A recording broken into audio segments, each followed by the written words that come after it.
Today is Yom Trurah. That's the Hebrew term for it. In English, it's known as the Feast of Trumpets. Right? So when you go into Leviticus chapter 23, this is where you first read about it. And not much is really said about really any of the moedim. And I think that's why for so many years people have kind of like glossed over them. The main factor being is that because when we got cut off from this stuff, we lost the culture. We lost connection with the people who had been keeping it for decades and centuries, and we just didn't know what it meant. You know, so even reading it, we got the manual, so to speak, but you got to see it done in practice to really have it make sense to you. So in chapter 23 in Leviticus, you go down to verse 24. It says, verse 23. It says, and Yahweh spoke to Moshe, saying, speak to the children of Israel, saying, in the 7th month, on the first day of the month, you have a rest, a remembrance of blowing of trumpets, a set-apart convocation or gathering. It says, you do no servile work, and you shall bring an offering me by fire to Yahweh. And that's pretty much all we have here. Right? Now, the trumpet that was blown in ancient Israel wouldn't have been a French horn or anything like that. It would have been a ram's horn, which is known as a shofar. Shofars were blown in ancient Israel to signify warning. It was done as a rallying cry to gather the people. Whenever we would march, we would blow the shofar. You know, in Egypt, leaving Egypt, that's one way that you knew it was time to pack up camp and leave when you heard the shofars blowing. If you ever heard one, and if not, I would recommend you go look at YouTube and just see some people blowing them. They're really loud.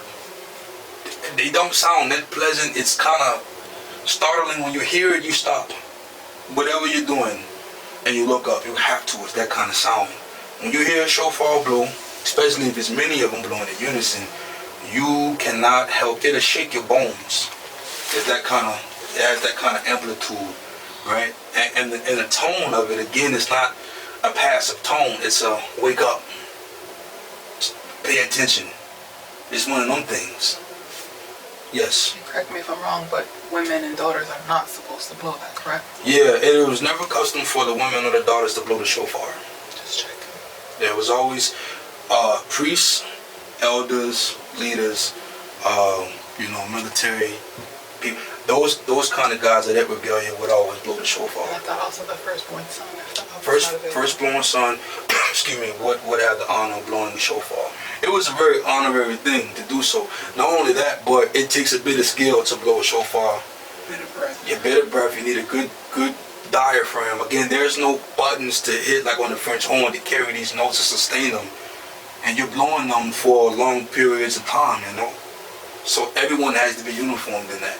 But when it was done correctly, it was beautiful. So that's what was blown on this day.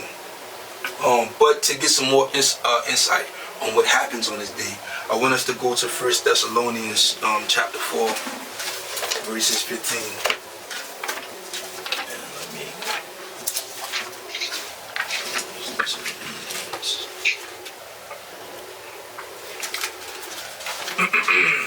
Okay, so here we have the Apostle Paul speaking to the pagan people of Thessalonica.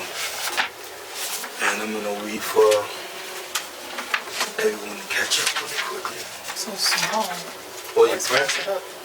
Yeah, no. You said 3? No, verse 4. And we in, chapter 4. Verses 15 down to 17. Okay, so Paul says, for this we say to you by word of the Master, that we, the living who are left over at the coming of the Master, shall in no way go before those who are asleep. Because the Master himself shall come down from heaven with a shout, with the voice of a chief messenger, and with the trumpet of Yahuwah. And the dead in Mashiach shall rise first. Then we, the living who are left over, shall be caught away together with them in the clouds to meet the Master in the air. And so we shall always be with the Master. The sequence of events that's being laid out before you is that in the last days, in the end times, when things hit fever pitch, and Yahshua enters our atmosphere, into our airspace. Before that happens, he's a king. If you've ever seen a movie with a king, what goes before a king? Servants, messengers. They typically blow a horn. Even in old English fashion. What do you think they got this custom from? They would blow the horn to announce unto the kingdom, unto the populace, whether they be foreign or domestic, that there's someone of magnitude that you need to stop and pay attention to. Yahshua came the first time quietly. Not many caught that plea, but they were looking for it. But this time when he returns, everybody on earth is going to stop what they're doing. And the best way to get people's attention, it's always been the best way back then. They're going to blow these trumps. Everyone on earth is going to hear that. Alive or dead, you shall be brought back. It says that the dead, well, they call it sleep, and I'm giving a lesson on that being equated to sleep. But those who are dead first shall rise up in Mashiach. Let us know that they were not already in heaven with them, because if that were the case, they would be coming with them, and they wouldn't have to rise up to meet them. So the dead have not received their reward yet. And if we are to die tomorrow, y'all forbid it, but if we do, we will not receive that until he returns either. However, we have the benefit of being called up first. Then we, the living, who that is us in these last days, again at the shout and the blowing of this trump, will then also be transfigurated up in the air to meet him as he returns. This is what this day signifies. And I want you to take note of the events now, because we are in the fall. Yom Trurah happens in the fall. The tribulation gets so bad. Now some say it'll be 7 years, some say 3.5. I've gotten a 3.5 study, but that's not even the point here. People are going to start to lose faith, I say, after the first 6 months. There's some people with no faith right now. So that now when you cannot feed just your child because you haven't given into the system, right? You're not accustomed to seeing them go without. You haven't, taken in the practice of fasting, manually going without food. It's easy to place the child over the Mashiach. Mashiach says, whomever places all these domestic relationships over me will not be worthy to serve in the coming kingdom. Because what's going to happen next? You're going to give up and give into the system. The same system that promises to feed your child, clothe you, house you, protect you. The same system that causes these events, these turmoil, right? These crises, so they can come in with their peace solutions. People are going to give in to them. We're told to hold out. And now we have a season as to when to expect him. Not in the winter, not the spring, not the summer, but the fall. Now, the Bible says that no man knows the time or day, and that's true. Because these days, our calendar is based off the agriculture, it's based off the land. Our New Year starts in the spring when the barley starts to sprout. It's not a man-made calendar. There's no way to say when the barley's going to sprout. Only Yah has control over that. That was done intentionally. We cannot dictate the time. He set the time in place. He put the stars in alignment. He put the planets, or whatever you want to call them, in alignment. Those are his. We as men have always been trying to outdo him. We've been vying for control. We're saying we know best. We're going to make our own calendars. But the real biblical calendar is based off the earth, which he created. The very things that he created. And when they sprout, it's when he says it's good and ready to. So again, we won't know the day, because the day that Yom Trurah takes place, today, which is a Saturday, whenever day the Mashiach comes, it may not be that day. Today is the 19th. It took place on the 19th. But the day that Mashiach comes, it could be as early as the 10th of September. Or as late as the 1st of October. But it'll still be Yom Trurah. But again, it gives you, because we're told to be watchers, so it gives you a basis as when to expect them. This is the season. How many parables were given in the scripture about the brides who were unprepared to receive the groom, and as a result got kicked out of the wedding feast?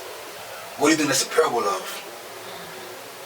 Mashiach is our husband, right? For the men who walk with him. He's coming back to receive many brides. I'm not the only one he's married to. It's my job to be ready for him. And so goes the head, so goes the body. So then thusly it's my job to prepare those who are up under me to be ready to receive him as well. Shall we fail to do so, then it'll be like a thief in the night. Right? That's what Scripture says. So people will tell you that the Mashiach is going to slip into earth like a thief. No, that's not what they're telling you. If you do not watch, his return will surprise you like a thief in the night. When you hear those trumpets, instead of rejoicing, you're going to be startled. You're going to be a little freed, or maybe a lot of freed. Damn, I wasn't ready. You got caught sleeping with your eyes open because you wasn't watching. So yeah, it did hit you like a thief in the night. But for those who are expecting him, we know exactly. We're like, well, what took you so long? Maybe one of those things. So we are told to watch. So again, on this date, that's the significance. In the Old Testament, we never knew about Yom Trurah. We were told to keep, but I read in Leviticus chapter 23 with no explanation, and we had to obey. There was no explanation given. No one could ask any questions. It was you were simply going to obey or not. That's what it was. Because submission doesn't require you to know everything. It requires you to do what's told of you. Now, some of us did it and some of us didn't. These things will now be built into a later date. And we have the privilege of now knowing what our ancestors kept. We have the privilege of now knowing why we do so. But I want to keep going though. From here, let's go to chapter Luke. No, my apologies. We're going to go to 1 Corinthians. 1 Corinthians, chapter 15. Corinthians, chapter 15. And we are down in verse 51 to 53. And again, we have the Apostle Paul speaking to the pagan people of Corinth, giving up these gems. I'm still good? Okay, cool. Paul says, "See, I speak a secret to you. We shall not all sleep." Again, sleep meaning death. "But we shall all be changed in a moment, in the twinkling of an eye, at the last trumpet. For the trumpet shall sound, and the dead shall be raised incorruptible, and we shall be changed. For this corruptible has to put on incorruption, and this mortal to put on immortality." What's going on is we're allowing Scripture to interpret Scripture. We just read one verse that's pretty much the basis of what we're reading here. And you're going to see a continuum or a pattern of these trumpets being blown. Again, the trumpet is the focal point. And this is what this feast symbolizes. And the feast of the blowing of the trumpets lets us know that we are getting closer and closer to our redemption for those who do believe. So this is a very celebratory day for us as believers. Because again, when it happens, it's going to be a great thing. We are now receiving our reward. That's immortality. That's everlasting life. That's the first thing.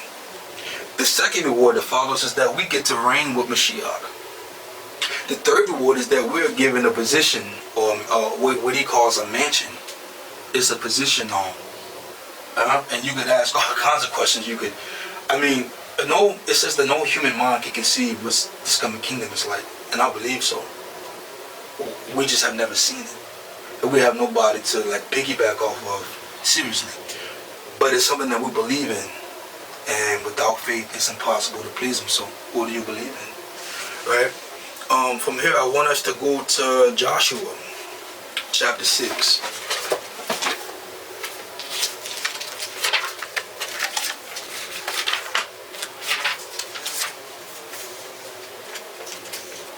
Now again, Joshua was one of the leaders who took the position of leading Israel after Moses died, and him and Caleb, to me, did a marvelous job at leading us through the land. We had to fight a lot of the battles. One of the first being Jericho, with the big giants and whatnot.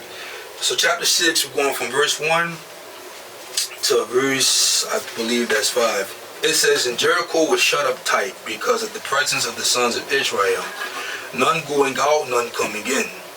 And Yahuwah said to real minor detail here. So Joshua's name is in Hebrew Yahshua, the same name of our Messiah. I need to do a disclaimer really quickly. Some of you guys know that the letter J did not exist. It still does not exist in Hebrew. It only exists in English and maybe another, a few other bastardized languages. But Joshua, his name was Joshua, and he would have been called Yahshua, son of Nun, or Yahshua ben Nun. Nun was his father, and then the Yahshua that we worship would have been called Yahshua ben Yosef, Yahshua, son of Joseph, or someone even called him Yahshua ben Dawood, or Yahshua, son of David, because he comes from that royal lineage. So this Yahshua that we're reading about right now is a prototype to the one that we're going to worship, and I'm going to show you in a minute. Because he's leading us into the promised land, just like the Yahshua coming is going to do. It says, and Yahweh spoke to Yahshua, see, I have given Jericho and its king mighty brave men into your hand, and you shall go around the city, all the men of battle going around the city once. Do this for 6 days, and let the 7 priests bear 7 rams horns. Okay, this is the shofar, the ram's horn, before the ark, and on the 7th day go around the city 7 times while the priests blow the horns. And it shall be when they make a long blast with the ram's horns, and when you hear the sound of the horn, that all the people shout with a great shout. And the wall of the city shall fall down flat, and the people shall go up every man straight before him. A couple of things that I caught. In Leviticus 23, we read that Yom Trurah is to take place in what month? The 7th month. Correct, right? And then we're told to march around the city for 6 days. Again, we know that 6 is the number of man. Man was created on the 6th day. Man had 6 days to do what he wants, 7th day being that of the Shabbat is holy to our Creator. You know, you have 6 years to reap the land, the 7 years to Shemitah, the Shabbatical year. Man is made mostly of Water. What's the chemical compound for water? H2O. H2O, hydrogen, 2 parts oxygen. You break down oxygen. Oxygen has 6 protons, 6 electrons, 6 neutrons. 666. Revelation says he who has wisdom knows that 666 is the number of man. Right? So man marched around the city 6 days. On the 7th day, that was Yah. Then the men had to do what? They blew the horns. Much like the angels are going to do. Then the men had to shout, much like the angels are going to do. And then an old system, an old corrupt pagan regime came to its knees instantly. You start to see the parallels of this Yahshua ben Nun and the Yahshua that's coming. When he returns, this system that's in play right now, this stronghold, this walled city that we call earth, because we're locked in it, Satan has it firmly in his grasp, is going to be brought to nothing, raw, at the coming of the trumpets and the shouting of the angels before him. This is Jericho. It's more than just a story. It's a parable of things to happen. But I'm not done with the analogy of Yahshua, or the Joshua that we know of, being of a parable or coming for the Yahshua coming. If you want to go more into the name, let's go to 1 Chronicles in chapter 7 really quickly. 1 Chronicles chapter 7. Because here they give us a genealogy of Joshua, ben Nun. So we're in chapter 7, and we're going to start in verses 20 and go to verse 27. And if you've ever read the genealogies in the Bible, you know they can kind of get, cumbersome or even mundane. So I ask for your patience as I read through some of these names. Right? It says, and the son of Ephraim, Shephdelech, and Bered his son, and Takaf his son, and Aladah his son, and Takaf his son, and Zabdah his son, and Shuthelek his son, and Ezer and Alad. But the men of Gath who were born in that land slew them because they came down to take their livestock. And Ephraim, their father, mourned many days, and his brothers came to comfort him. And when he went into his Asha, or his wife, because again, wife doesn't exist in Hebrew, it's Asha. Just like the word virgin does not exist in Hebrew, they would use maiden. she conceived and bore a son, and he called his name Beriah, because evil had come upon his house. And his daughters were Shirah, who built lower and upper Beth Karan and Uz and Shirah. And Raphakish was his son, as well as Resop and Talak his son, and Takan his son, and Ladan his son, Amahud his son, Elishama his son, and here's where it gets good, Nun his son, Yahshua his son. So now we know the lineage of Joshua. You guys have to go back. But we know what tribe he's from, which is Ephraim. Joshua was from the tribe of Ephraim. Which is funny because Ephraim would have encompassed what we know as Upper Galilee, which is where all the apostles were from, except Judas Iscariot. And that's Joseph's line, right? That's Joseph's line. Correct? Egyptian and Joseph. Yes, the Ephraimites were technically half Egyptian and half Hebrew because of Joseph and his Egyptian wife, yes. So this is where Joshua comes from.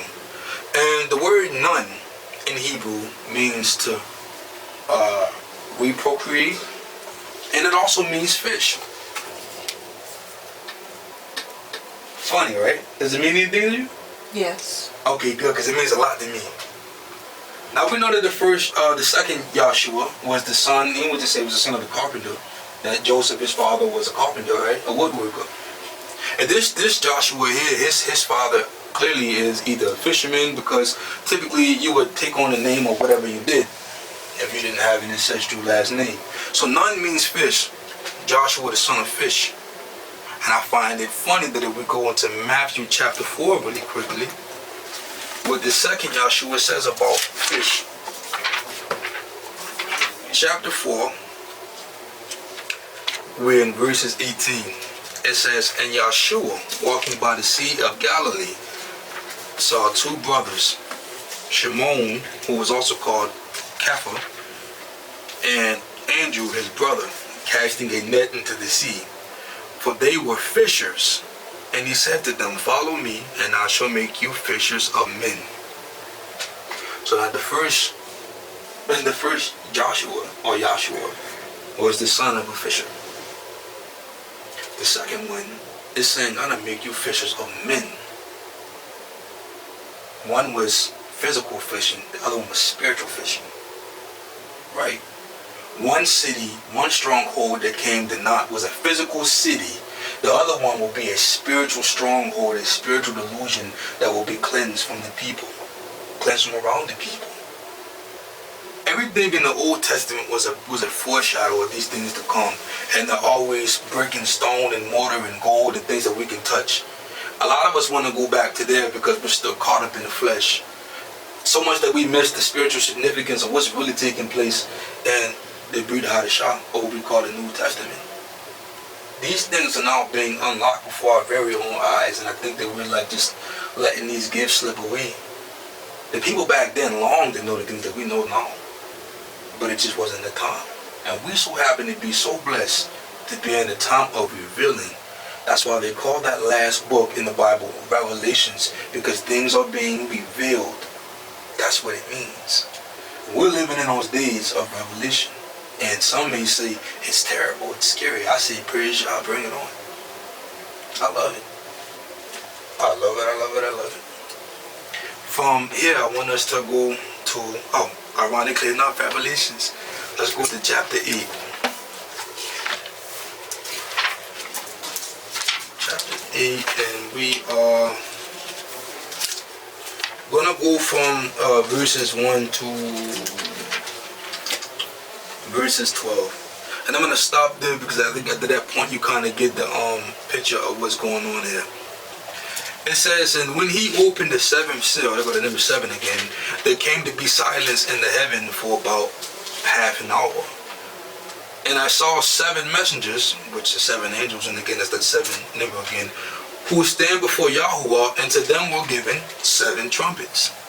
And another angel came and stood at the altar holding a golden censer, and much incense was given to him, that he should offer it with prayer of all the set apart ones upon the golden altar which was before the throne. And the smoke of the incense with the prayers of the set apart ones went up before Yahuwah from the land of the messenger. It says, and the messenger took the censer and filled it with fire from the altar and threw it to the earth. And there were noises and thunders and lightnings and earthquakes. And the 7 messengers who held the 7 trumpets prepared themselves to sound, so they're about to blow these trumps. And the first messenger sounded, and there came to be hail and fire mixed with blood, and they were thrown to the earth. It says, and a third of the trees were burned up, and all the grass was burned up. All the green grass was burned up, actually. So the second messenger sounded, so he's blowing the trumpet. And what looked like a great mountain burning with fire was thrown into the sea. And a third of the sea became blood, and a third of the living creatures in the sea died, and a third of the ships were destroyed. It says, and the third messenger sounded, and a great star fell from heaven, burning like a torch, and it fell on a third of the rivers and on the fountains of water. And the name of the star is called Wormwood. And a third of the heavens became wormwood, and many men died from the waters because they were made bitter. It says, and the fourth messenger sounded, and a third of the sun was struck, and a third of the moon, and a third of the stars, so that a third of them were darkened, and a third of the day did not shine, and likewise the night. Now you can keep going, and they'll keep talking about, as each of these 7 angels blow a trumpet, a calamity befalls upon earth. And we're down here. We're down here when this is happening. Everyone keeps talking about the mark of the beast, but I don't ever hear anybody talk about the mark of the lamb. Because before the mark of the beast goes out, Yah in his provision says, seal them up with the mark of the lamb. You know, those keeping the commandments and the faith of the testimony of the Son. They're sealed up. In the same way in Egypt, we were sealed up. You had the mark on your door. The blood of the lamb on your door sealed you up. That was physical blood that protected you. But now we need the spiritual cleansing, the spiritual covering, the spiritual protection. Alright? Still important. It's no longer physical anymore. That's going to seal us from being afflicted with what we're reading about. That's why I tell them, when you read about Revelations, you don't have to fear. Because you abide in this love. And we're told that perfect love casteth out fear. These things don't affect us. We're going to smell the rotting corpses like we would have in Egypt. We're going to smell the stinking waters like we did in Egypt when the Nile turned to blood and the frogs and things started dying. We're going to hear the screams of the people around us as they discover that those they love have been afflicted or fell victim to the circumstances at hand. We're going to feel all of that. We're going to see it just like Noah. Noah heard the screams of the people as he's in the ark and the water started to flood, but Noah didn't die from that. So we're going to be around for that. Right? But you don't ever read of any instance of us going thirsty in Egypt. The Nile is where they drink their water from. That's a fresh water river. So what did we drink in Egypt? We don't know. But we know we didn't go thirsty. Right? The crops were smitten. How do we get crops? How do we get food? Don't know, but I know we had it. We know we had it because you look at the last meal that we had in Egypt. It was lamb. Lamb has always been expensive, and we had it. We had bread, the matzah bread that we made, but that required flour. So we were okay when they were not. Though we were in Babylon, we were in Egypt with them. These are going to be the same things in these coming times as we start to see all these new diseases take root, whatever they call them, the economy. I mean, there's so many different ways you can count calamities. It's crazy now. But again, we're not fearing these things. The Mashiach told us do not fear a small flock. Number one, it's not going to be a lot of us. It's going to be a lot to say that they are, but they're not. But he says do not fear. These things have to come to pass. It just brings us closer to seeing him. But don't lose faith. Right? And on this day, Yom Trurah, it's a day to reflect on his return. Because when he comes to earth, and the whole, hoopla has warned about what is he going to do. But we're going to talk about that in the subsequent fall moedim, because I believe there's 3 more to cover. One is Yom Kippur. That's coming up next. That's where customarily we would afflict ourselves for 24 hours. And the way that we did that in the culture of the Bible was we would go without food and water for 24 hours. But we never knew why we did that back then. Not only are we going to continue that custom for those who are physically able and well enough to go that long, 24 hours of no food and water, which I honestly think is a good cleansing tool, because a lot of us are polluted with just things of this earth, and polluted with past ways, past thoughts, past feelings that really don't add up in scripture. So it's a good time to purge. And only you and the Father know what, resides in the dark parts, in the dark crevices of your soul. It's not for the next man to know. But he's the ultimate physician with pinpoint precision. And if you come to him professing these things, he'll remove them. And the best way to do that is when it's just you and him in spirit, because you're denying the flesh when you go without food and water. And by doing so, it'll bring you closer to him on the spiritual level. During this process, I'm going to go into what the Mashiach's going to be doing on Yom Trurah, and what we did on that day, and what it means. I'll give you a heads up though, we're going to be dealing with the devil on Yom Kippur. My apologies. Yom Kippur, we're going to be dealing with the devil. But it's revelations though. When Mashiach comes into earth, what is he coming to do? Comes to battle. And that's why they rejected him the first time. They thought that he was going to come to battle then. And when he didn't, they rejected him. Because maybe they accepted him at first. It's like, oh, the Mashiach's here. Yes, yes, yes. They thought he was going to overthrow Gentile rule, get rid of the Romans, restore Israel to that great height. And he didn't do that.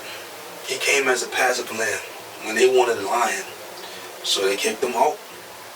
And this time around, he's not coming as a passive lamb anymore. We already sacrificed the lamb. That's why on Passover, we don't have to sacrifice a lamb if you don't want to, because number one, when you do so, you place yourself under the letter of the law, and you better make sure that you had raised that lamb as told in the Bible. You better make sure that lamb was free without blemish, and that it had been inspected by a priest at the temple. The priest had to have been from the clans of the Korahites. It couldn't have been any Levi. You can't find them. And what temple are you going to? Because it's been destroyed. So again, everyone wants to keep going back there, and I'm telling you, you need to move forward in that regards. But again, we've already sacrificed. That was the final sacrifice. So he's not coming back. That's old. It's done now. But he will be coming back as a raging, roaring lion, ruling with the rod iron. See, right now it's optional for us to be keeping these days, to be finding out about these things. When he comes back, it's compulsory. Do or die. Straight up. But for those who have already been gearing themselves to do it when it's freely, it's not going to seem grievous to us. We're going to love it. For those who don't, that's another story. Alright. So that's the next moedim I wanted to leave us with. And really quickly, I wanted to close out, I believe it's chapter 11. How did I mark that verse off?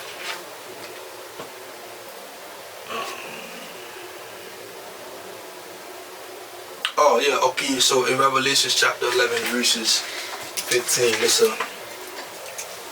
be my closing verse here. It says, and the seventh messenger shouted, and there came to be loud voices in the heavens saying, the reign of this world has become the reign of our master and of his Mashiach, and he shall reign forever and ever. That's what we're moving towards at an expedited pace. And this is Yom Trurah, the Feast of Trumpets. So that concludes my lesson. Anyone got any questions? I think I got everybody that's still, yeah. I think the phone's still muted.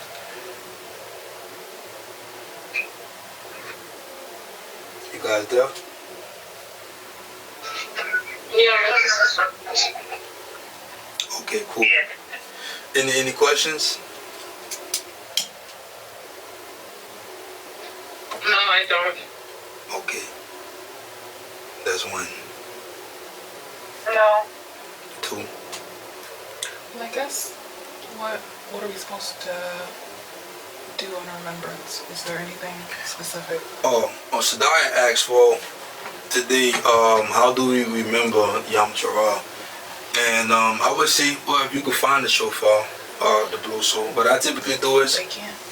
no, well, you would have to be in proximity to someone who could. Or the second best option is to, I get on YouTube and I like blare throughout the house. I'll wham it. So that's what we're gonna do. That's what we finna do. Yeah, we finna wham it. Put it on you. Yeah, I want like the door shaking. You know, Oh, Josh, you did yeah, you know I'm about to be super extra. And the second thing that we do is we do what we just did right now, discuss it. Because that's it's gonna be a point in time where we're not even gonna have this word to open up. They're gonna outlaw it.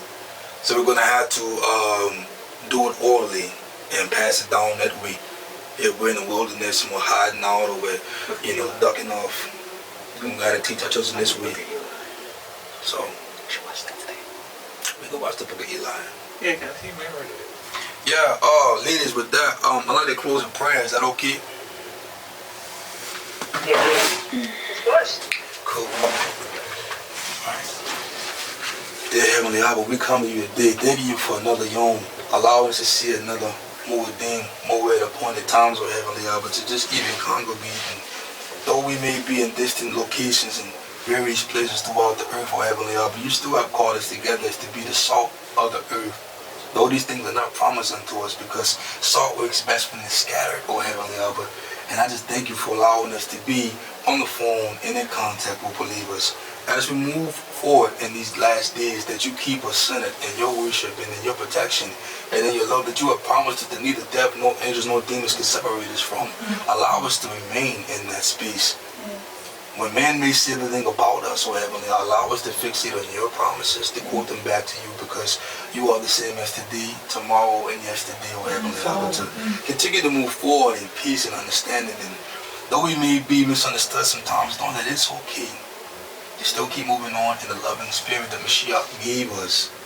To always wake up and re-examine ourselves, as the Apostle Paul says, to see if what we're living and what we're feeling and what we're thinking, because those are the center places for iniquity and sin, doesn't add up. Before we act out on things, we feel them. Before we move on things, we think them. And I pray that you allow our thoughts and our spirits and our feelings to be centered on where you are, so that our actions shall match them. For you shall recognize a tree by the fruit that it bears, O Heavenly Father. So as we continue to move forward, only you know what the future holds. I pray that you protect every single one of us that is present here. Protect our children even if we are not able to, O Heavenly Father. And allow us to be faithful unto death. Hallelujah. Hallelujah. In the name of Yahshua HaMashiach we pray. Amen.